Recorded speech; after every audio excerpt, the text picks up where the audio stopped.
Frustração é toda vez que a gente imagina ou idealiza alguma coisa e essa coisa não sai exatamente como a gente queria, a gente tende a ser frustrado por isso.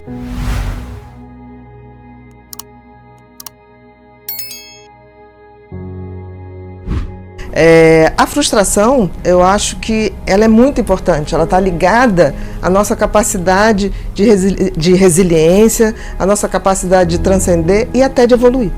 Se a gente for pensar bem, o homem evoluiu, o homem como espécie, através de muita frustração, né? A gente tinha que caçar, a gente tinha que viver em caverna, a gente tinha que pegar tempestades, e isso fez com que essa espécie, né, nós, que somos animaizinhos muito sem pelos, sem dimensão, sem grandes musculaturas, chegássemos ao topo, né, da hierarquia animal na Terra. Então, eu sempre digo que a frustração, ela tem uma função maravilhosa, que não é aborrecer as pessoas, porque tem gente que fica assim, eu não consegui isso, que chato, né? E tipo assim, perde o dia, fica mal-humorado com as pessoas, como se aquilo fosse uma coisa, uma grande tragédia. A frustração faz parte do nosso crescimento.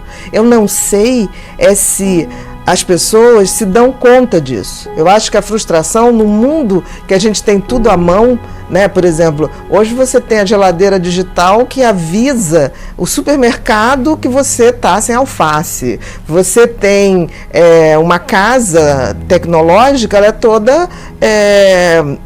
toda controlada por um iPad, por mecanismos. Você tem as fechaduras eletrônicas, tudo muito digital. Luz, né? O acender de luz, quer dizer, então assim, é um mundo tão de conforto que o nível de frustração física que nós tínhamos quando estávamos lá na idade primitiva, ela praticamente zerou, né?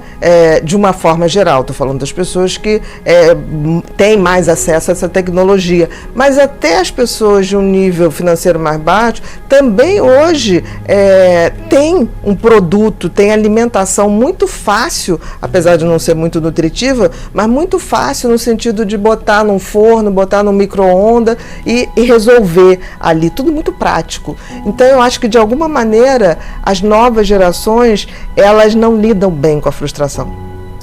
Você falando sobre isso, eu fico pensando, né, esses aplicativos de relacionamento, o quanto eu tenho visto pessoas vivendo uma frustração de algo irreal, assim, virtual, né? Virtual, né? A pessoa ama, a pessoa briga, a pessoa se separa de uma relação que ela nunca às vezes esteve presente. Não, isso eu acho que é uma das coisas que mostra como é que nós não estamos preparados para essa vivência tão intensa virtual, né? Porque, na realidade, tem pessoas hoje que se relacionam meses ou até um ano sem nunca ter estado com uma pessoa e chama isso de uma relação. Eu não estou dizendo que não seja uma relação, mas uma relação de verdade, ela requer pele, ela requer contato, o contato físico, e talvez o abraço seja o maior instrumento desse contato físico, que desperta muitos afetos, que faz a produção de vários hormônios, e principalmente a ocitocina, que é o hormônio do amor, né? Como produzir esse hormônio se eu não tenho esse contato físico? Então é muito difícil a gente falar em relações virtuais como se elas fossem reais. Falta a vivência. Você e acha nessa que é onda, isso? Eu não sei se é carência ou se é uma era que a gente está vivendo, né?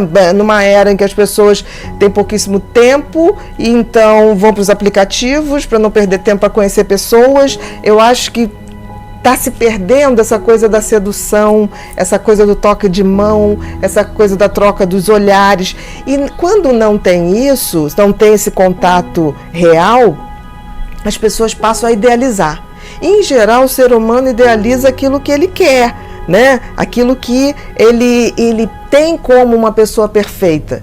E quando ela entra em contato real com essa pessoa, depois de um tempo, ela se frustra profundamente, porque assim, nós não somos perfeitos e a verdadeira relação, o verdadeiro amor, ele está justamente nisso, né? Da gente ir vendo as imperfeições do outro e mesmo assim ir gostando daquela pessoa. O amor nasce desse conhecimento, desse contato, diferente da paixão que nasce do desconhecido. Eu desconheço, por isso eu me apaixono.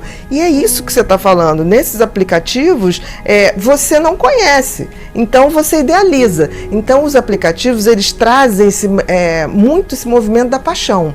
E você vê que é uma garotada que se apaixona muito fácil e se frustra também muito fácil, né? Então, recebe um não, ou a pessoa não é aquilo que ela imagina, essa pessoa muitas vezes entra em depressão, ou quer morrer, ou quer se agredir, se autoagredir. Então, a gente tem que estar muito atento, porque, assim, alguma coisa está errada.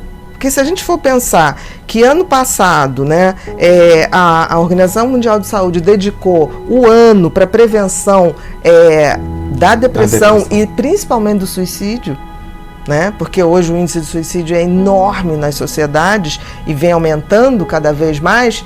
A gente foi evoluindo financeiramente, a gente foi evoluindo materialmente, mas o índice de suicídio fez ao contrário, foi aumentando, e o uso de drogas. Então, essa desconexão com o outro, essa relação virtual, eu acho que está trazendo um preço, e eu acho que esse é o preço dos transtornos da ansiedade, eu acho que é o preço da depressão. Tem alguma coisa errada aí. Você falou bastante assim sobre essa frustração na relação afetiva, né? Mas eu às vezes vejo a dificuldade das pessoas lidarem, e fazendo uma conexão com o que você trouxe, porque isso vem muito dessa geração nova, dos adolescentes, jovens, que me preocupa muito, porque quando eles entram no período de estágio, período de faculdade, eles vão começar a lidar com uma realidade que é frustrante, porque eles não conseguem lidar. E aí eles vão paralisando. Ou então vão trocando de curso, ou então vão desistindo. É isso que eu estou dizendo, por exemplo, definitivamente amor tem a ver com frustração. Quem ama, frustra. Se você ama um filho, frustra esse filho, porque você está preparando ele para a vida, porque um dia você não estará aqui. E ele tem que continuar vivendo, e bem. Então é melhor frustrar enquanto você está ali, para dar apoio na frustração, para dizer que isso passa. Tem uma coisa linda, né, que é assim, tudo passa, até a gente. Mas cada vez que a gente passa por uma dificuldade, cada vez que a gente resiste a uma frustração, ou resiste a uma tentação em nome de uma coisa maior, a gente se sente mais forte. Por exemplo, uma pessoa que tem dificuldade com alguma coisa, algum vício, cada dia que ela não se deixa seduzir pelo aquele vício, seja esse de uma droga específica, seja de compra, seja de sexo, seja de própria internet, que a gente tem a dependência digital já como uma doença reconhecida, cada dia que você consegue ficar firme, é um dia que você botou mais um tijolinho na tua autoestima. Aquilo te faz mais forte, faz você ver que, tipo assim, eu consigo. Você deve ter uma semana, um mês aí, eu não sei, mais ou menos. Você postou nas suas redes uma frase sua, muito bonita, e que tem um pouco a ver com essa frustração. Você lembra disso? Eu lembro. Foi a cicatriz de hoje, é o empoderamento do amanhã. Você falando sobre isso me remeteu exatamente a essa, porque a cicatriz de hoje é o seu... É o empoderamento do amanhã. Porque eu vejo muitas pessoas falarem empoderamento, mas eu acho que o maior empoderamento que existe é esse de você com você mesmo. Não é, eu acho que tem empoderamento em relação ao social, mas assim, uma pessoa empoderada com a sua autoestima, com a sua capacidade, com o seu poder de resiliência, esta pessoa vai estar empoderada em todos os setores, não só no afetivo, no social, no profissional. E eu não falo isso confundindo com narcisismo ou vaidade, porque eu vejo que hoje as pessoas estão confundindo muito se achar o máximo e usar marcas e como se isso desse identidade. Isso não dá identidade. A identidade vem da gente saber do nosso potencial, a dor que a gente aguenta e o quanto a gente pode superar as dificuldades e ressignificar a vida. E é muito bom a gente entender que frustração faz parte da nossa vida e ela tem que existir para a gente superar os nossos obstáculos, né? Eu tenho uma frase que eu gosto muito, que fala que todas as pedras no meu caminho são para a construção do meu castelo. É mais ou menos isso. É mais ou menos isso. É isso de você transformar o limão em limonada, né? E fazer aquilo um sentimento, aquele dia que você não cedeu a uma tentação, aquele dia que você conseguiu resistir a um vício, é o dia que você vai falar assim, eu sou mais do que eu pensava que eu sou. E isso não é por fora, é por dentro.